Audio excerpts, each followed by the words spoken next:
गिट्टीखतान police ठाण्यातील एका घरफोडीचा गुन्हा फक्त काही दिवसात उघडकीस आणण्यात पोलिसांना यश आले आहे। सुमारे 14 लाख रुपयांचा मुद्देमाल जप्त करण्यात आला असून दोघे तरुण आरोपींना ताब्यात घेण्यात आले आहे। या प्रकरणात गुन्हे शाखेच्या अधिकाऱ्यांनी गुप्त बातमीदारीच्या मदतीने केलेल्या तपासानंतर घरफोडीतील सोन्या चांदीचे दागिने, रोख रक्कम आणि मोबाईल असा मोठा ऐवज हस्तगत केला आहे।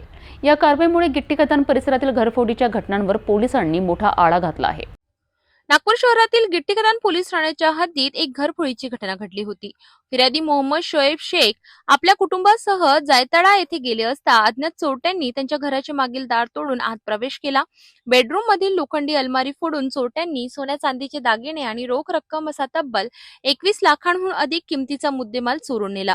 गुन्हे शाखा डिटेक्शन आणि वाहन चोरी विरोधी पथकाने गुप्त माहितीदाराच्या मदतीने 2 तरुण आरोपींना अटक केली।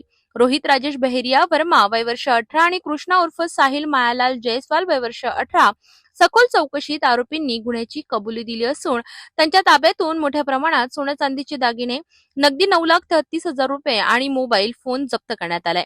एकूण जप्त मुद्देमालाची किंमत सुमारे 14,23,300 रुपये एवढी आहे। संबंधित आरोपी विरुद्ध गुन्हा दाखल करून पुढील तपास गिट्टीखतान पोलीस करीत आहेत।